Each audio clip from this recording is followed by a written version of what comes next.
ابھی ہمارے مولانا صاحب نے ایک شعر پڑھا، کیا پڑھا تھا آپ نے؟ ادھر نہیں یاد آتا، اسی لیے کہتے ہیں دو چار اشعار یاد کر لیا کیجیے تاکہ موبائل میں دیکھنے کی ضرورت نہ پڑے۔ میں اپنے معزز شعراء کرام کو یہ مشورہ دوں گا کہ ایک رات پڑھنے کے لیے دو چار نعتیں کوئی مشکل نہیں ہے، پورا قرآن سینے میں محفوظ ہے تو دو چار نعتیں یاد کرنے میں مشکل کیا ہے نا؟ موبائل سے مت پڑھا دیجیے آپ، اچھا نہیں لگتا ہے، جزاک اللہ، اچھا نہیں لگتا ہے۔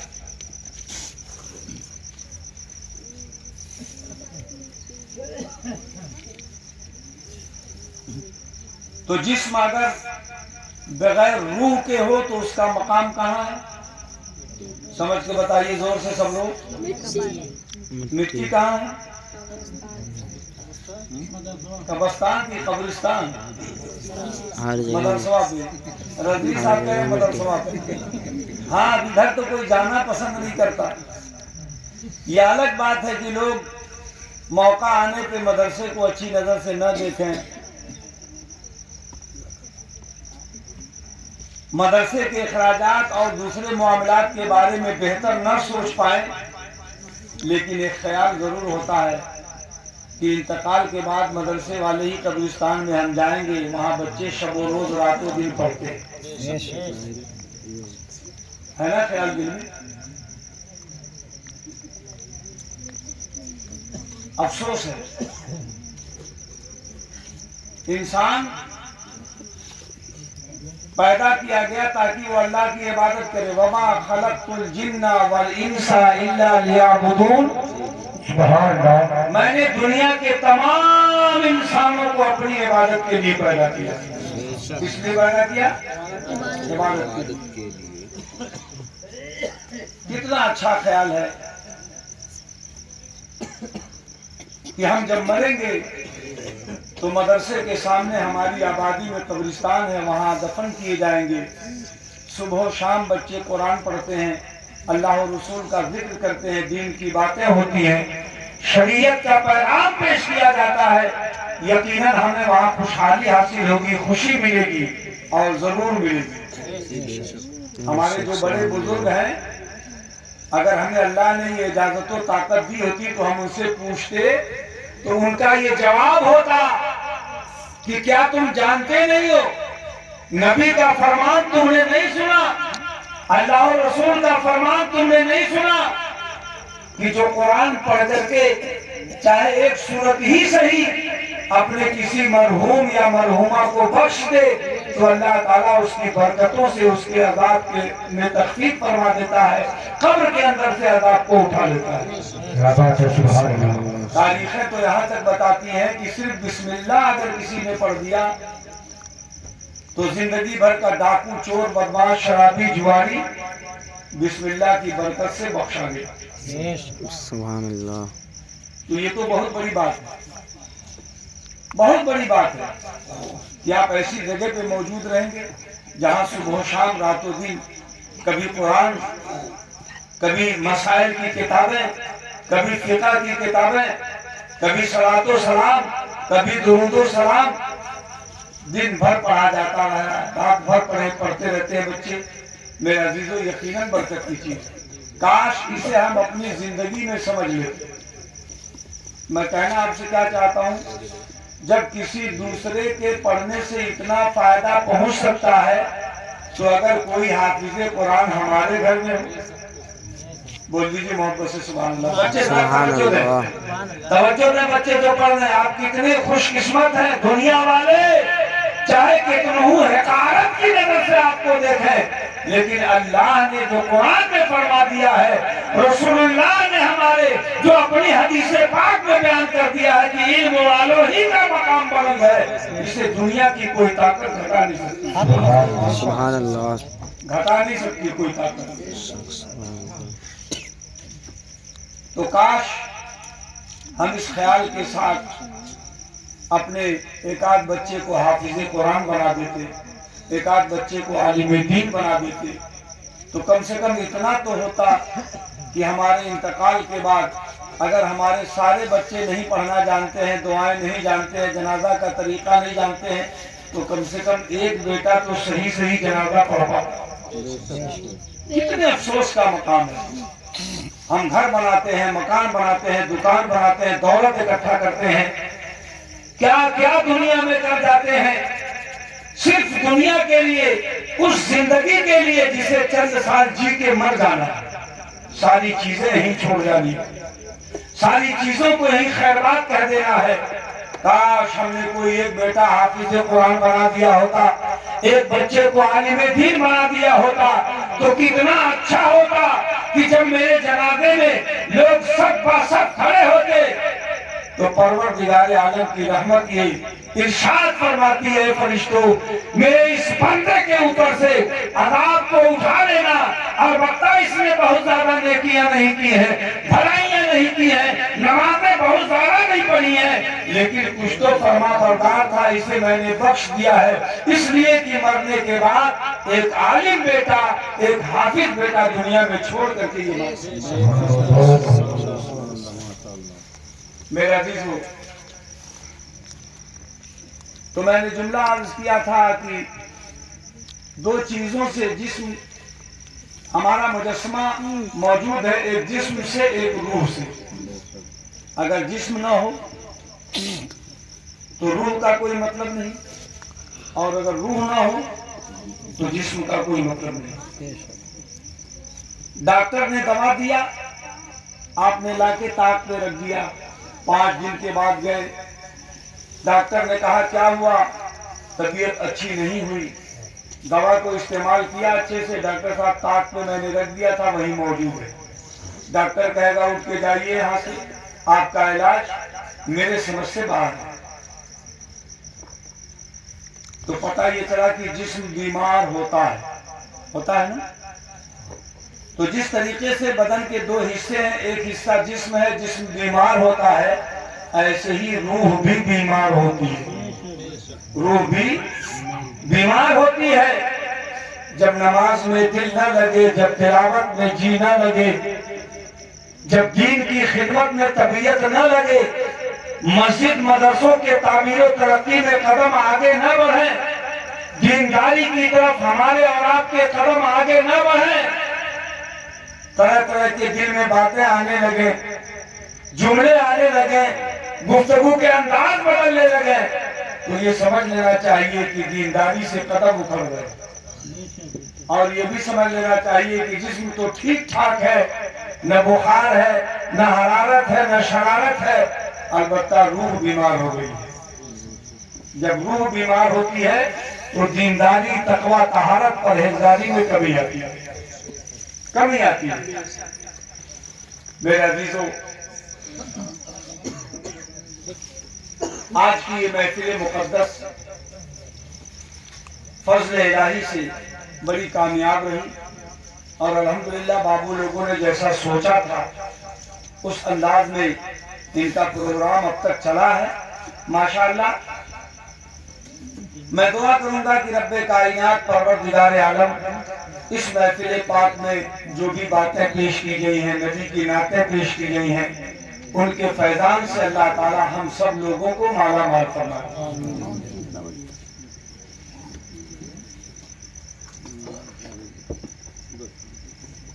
15 منٹ ہو۔ میرے عزیزو، انسان زندگی میں کوئی نیک کام کرتا ہے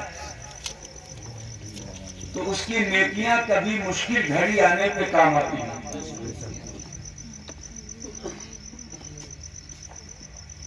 پروردگار عالم نے قرآن پاک میں ارشاد فرمایا، جس نے میرے محبوب کی اطاعت کی گویا اس نے میری فرما برداری کی، اور ہمارے نبی نے ساری چیزیں بتا دی، نفع کیا ہے، نقصان کیا ہے، گھاٹا کیا ہے، منافع کیا ہے، ترقی کیا ہے، تنزلی کیا ہے، بربادی کیا ہے، آبادی کیا ہے، تباہی کیا ہے، ساری چیزیں ہمارے نبی نے بتا دیا ہے نا۔ بخاری شریف، مسلم شریف، حدیث پاک کی 2 بڑی کتابیں ہیں۔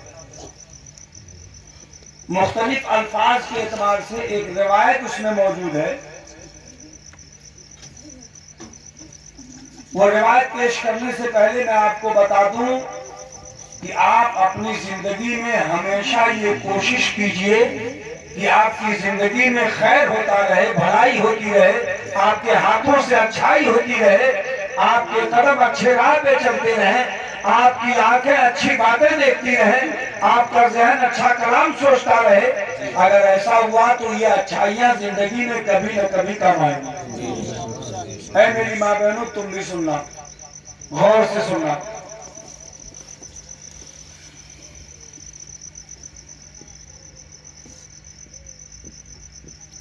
نبی کریم صلی اللہ تعالیٰ علیہ وآلہ وسلم کے ایک چہیتے صحابی حضرت عبداللہ ابن عباس یا غالباً حضرت عبداللہ ابن مسعود،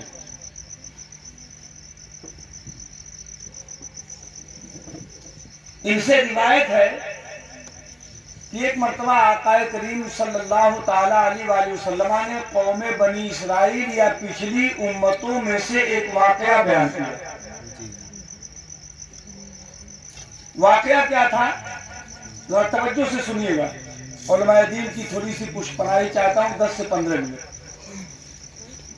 یہ دعا فرما دیں گے تو انشاءاللہ میری گفتگو آپ کے دل کے تہخانے میں اتر جائے. سبحان اللہ. 3 آدمی سفر کر رہے تھے. آندھی طوفان کا سامنا ہو گیا. بارش سے، آندھی سے بچنے کے لیے وہ ایک پہاڑی علاقے میں ایک غار کے اندر چلے گئے. غار کہتے ہیں پہاڑوں میں کوٹھری جیسی جگہ ہوتی ہے، چھوٹا سا اس کا ایک حصہ کھلا ہوتا ہے، اندر کھوکھلا ہوتا ہے، ٹھہرنے رکنے کی جگہ ہوتی ہے. بارش اور ہوا کے جھونکوں سے بچنے کے لیے جب وہ تینوں اللہ کے نیک بندے اس میں داخل ہوئے تو اتفاق سے آندھی طوفان کے زور سے ایک بہت بڑا پتھر کا چٹان اوپر سے جھلکتے ہوئے آیا، لڑھکتے ہوئے آیا اور آ کر کے اسی غار کے دہانے پہ، منہ پہ آ کر کے لگ گیا. راستہ کیا ہو گیا؟ بند ہو گیا. جس راستے وہ داخل ہوئے تھے وہ راستہ کیا ہو گیا؟ بند ہو گیا. چائے دے دیجئے اور ادب سے بیٹھ جائیے. وہ راستہ بند ہو گیا. اب آپ بتائیے، آج سے ہزاروں سال پہلے کا یہ واقعہ، اور بھی زیادہ ہے نا، کئی ہزار سال پہلے، ہزاروں نہیں بلکہ 5-7 ہزار سال پہلے کا یہ واقعہ ہے جو آقا نے بیان فرمایا. میرے عزیزو،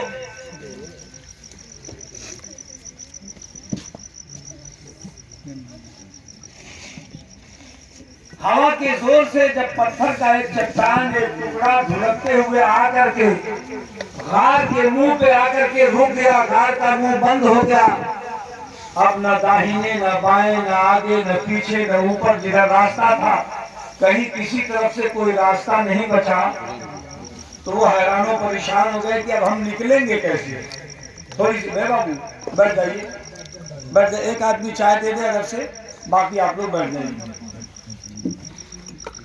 اچھی بات ہے، خوب طبیعت سے آپ لوگوں نے چائے پلایا. اور ایسا کیوں نہ ہو جب چائے کی کمپنی آپ کے پاس ہے نا، فیکٹری ہے پوری. شاید ہماری بھی چائے بن کے رکھی ہو. تو بند رہے گی. اچھا ٹھیک ہے، چائے دے کے جلدی جلدی بیٹھ جائیے.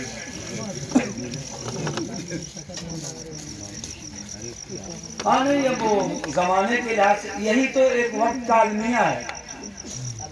ڈاکٹر نے اگر کہہ دیا کہ چینی کم کھائیے گا، کھائیے گا ہی نہیں. اب جیسے کہ ہمارے محب گرامی حضرت حافظ محمد طاہر نظری صاحب بہت میٹھا کھاتے تھے، 4-4 5-5 رسگلہ ایک ساتھ کھا جاتے تھے. لیکن جب ڈاکٹر نے کہا کہ جینا ہے تو بچنا ہے، تو ابھی انہوں نے ایک مرتبہ مجھ سے کہا کہ اب جو ہے آپ میلاد شریف کی محفلوں میں اعلان کر دیجئے کہ بلا چینی کی چائے بنائی جائے. پہلے تو انہوں نے کہا کہ منع کر دیجئے، چائے پلانا یہ خلاف سنت ہے. جس چائے کو یہ پیتے رہے 45-50 سال کی عمر تک، محفلوں میں بیٹھ بیٹھ کے جب ڈاکٹر نے حضرت کو منع کیا تو حضرت نے کہا اعلان کر دیجئے کہ یہ چائے اب سے منع، کسی محفل میں نہیں۔ پھر میں نے یہ کہا کہ حضرت یہ مناسب تو نہیں ہے، تو انہوں نے کہا پھر لوگوں سے آپ یہ کہیے کہ لوگ بلا چینی کی چائے بنائیں۔ تو کتنا بڑا پرہیز ہے انسان۔ ڈاکٹر کہتے ہیں کہ شوگر ہو گیا تو میٹھی چیز کھانا آپ نے بند کر دیا، ڈاکٹر نے کہہ دیا بلڈ پریشر ہو گیا تو آپ نے نمک کھانا بند کر دیا۔ کیا کیا چیزیں اللہ نے ہمیں منع کیا، کیا ہم ان چیزوں سے رکتے ہیں؟ بولیے رک پاتے ہیں؟ نہیں رکتے ہیں۔ رکیے، اپنے آپ کو روکیے۔ مجھ کو بھی سمجھاتے سمجھاتے کافی دن گزر گئے، سمجھاتے سمجھاتے کافی دن گزر گئے۔ اللہ ہمیں اور آپ کو ہدایت دے۔ بہرحال واقعہ سن لیجیے، میری گفتگو مکمل ہو جائے۔ جس نے اللہ کے رسول کی اطاعت کی گویا اس نے اللہ تعالیٰ کی فرما برداری کی، اور ہمارے نبی نے یہ واقعہ بیان فرمایا نصیحت کے واسطے۔ اگر اس واقعے کو ہم محبت سے سنیں گے، اس پہ عمل کریں گے تو گویا نبی کی حدیث پہ ہمارا اور آپ کا عمل ہوگا۔ اور رب فرماتا ہے جو میرے محبوب کی اتباع کرے، فرما برداری کرے، وہ میری اطاعت کرتا ہے۔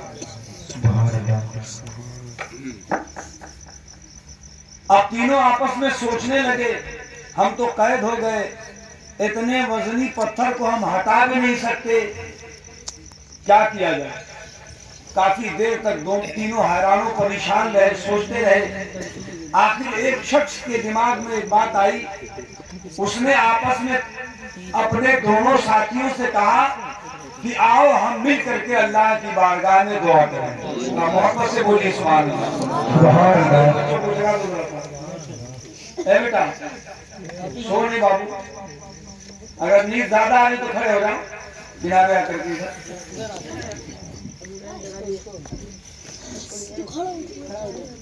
ابراہیم سو رہے ہو؟ بس 10 منٹ۔ چلو آؤ ہم آپس میں دعا کریں۔ پھر صورت ان لوگوں نے آپس میں یہ بنائی کہ اپنی اپنی زندگی کے وہ اچھے کام، وہ بہتر کام جو ہم نے اللہ کی رضا کے لیے کیا ہے، اللہ کی خوشی کے لیے کیا ہے، آج ان کاموں کا ہم ذکر کریں، آپس میں بیان کریں، اور بیان کرنے کے بعد اسی نیک کام کے حوالے سے اللہ کی بارگاہ میں دعا کریں۔ دعاؤں میں بڑی طاقت ہے، لیکن چونکہ آج ہمارا عمل ہی نہیں ہے اس لیے دعا کام نہیں کرتی۔ ہم تو بے عمل ہو چکے ہیں۔ سنیے گا ذرا غور سے۔ اب تینوں میں سے ایک شخص نے دعا کے لیے جملے کہنا شروع کیا۔ اس نے کہا اے اللہ رب العالمین، تو شاہد ہے میں اپنی ماں باپ کی اتنی عظمت و توقیر کرتا تھا کہ جب میں جانور وغیرہ لے کر کے گھر واپس آتا، بہت ڈھیر سارے جانور اس کے پاس تھے، بہت ڈھیر سارے جانور اس کے پاس تھے۔ وہ کہنے لگا کہ اے اللہ رب العالمین، جب میں جانور کو لے کے آتا یا باہر سے کہیں سے آتا اور جانوروں کا دودھ نکالتا یا کھانے پینے کی کوئی چیز بنتی پکتی ہوتی، تو سب سے پہلے میں ان چیزوں کو لے کر کے اپنے بوڑھے ماں باپ کی خدمت میں پہنچتا۔ کہاں پہنچتا؟ بوڑھے ماں باپ کی خدمت میں،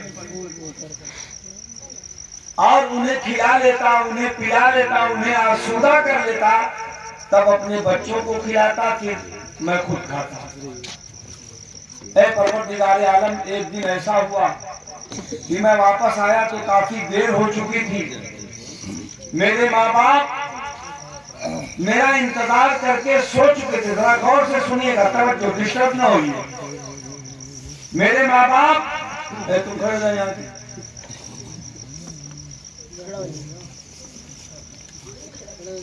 میرے ماں باپ سو چکے تھے،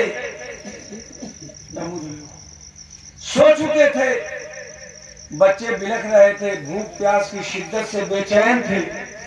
میں جب آیا تو میں نے جانور سے دودھ نکالا، سب سے پہلے لے کر کے اپنے ماں باپ کے پاس حاضر ہوا۔ میں نے کیا دیکھا کہ میرے ماں باپ سو گئے۔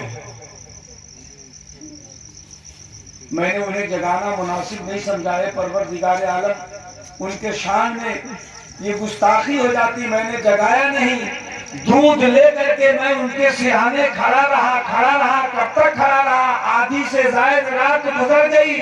میرے بچے، میرے اہل و عیال بھوک کی شدت سے میرے پاس روتے روتے سو گئے، لیکن ماں باپ سے پہلے میں نے اپنے بچوں کو کھلانا اچھا نہیں سمجھا۔ بھور کا وقت ہوا، میرے ماں باپ بیدار ہوئے۔ مجھے اس حال میں دیکھ کر کے انہوں نے کہا، بیٹا بچوں کو تم نے کھایا، بچوں کو کھلایا، ہم تو سو گئے۔ اے پروردگار تو گواہ ہے، میں نے ماں باپ سے کہا کہ ابھی کوئی نہیں کھایا ہے، جب تک آپ لوگ نہیں کھا لیتے ہیں تب تک ہم اوروں کو کیسے دے سکتے ہیں۔ پھر میں نے اپنے ماں باپ کو دودھ پلایا، پھر اپنے بچوں کو جگا کے پلایا، خود پیا خود کھایا۔ ماں باپ کو کھلانے کے بعد اے پروردگار عالم، اگر یہ میری ادا، میرا یہ کام تیری بارگاہ میں پسند ہو تو اے مولا تعالیٰ یہ کام میں نے صرف تیری خوشی کے لیے کیا، للہیت کے نیت سے کیا ہے۔ پروردگار عالم اگر یہ کام پسند ہو تو پتھر کو تو اس غار کے منہ سے ہٹا دے۔ سبحان اللہ۔ اتنی دعا کرنی تھی کہ ان تینوں نے کیا دیکھا کہ اس دعا کے اثر سے اللہ کی قدرت سے پتھر تھوڑا سا ہٹ گیا۔ اب پھر دوسرے نے دعا شروع کیا۔ غور کیجئے گا اس بات پہ کہ آج کتنے نوجوان ایسے ہیں جو ماں باپ کو کھلا کے سب کو کھلاتے ہیں۔ یہاں تو سب چپے ہو رہا، تھیلی میں، جھولے میں، بیگ میں، اندر اماں ابا پڑے ہوئے دیکھ رہے ہیں، تڑپ رہے ہیں۔ دنیا آخرت کی برکت چاہیے تو ماں باپ کو کلیجے سے لگا لیجیے، انشاءاللہ آپ کی دنیا بھی کامیاب ہو جائے گی، آخرت بھی کامیاب ہو جائے گی۔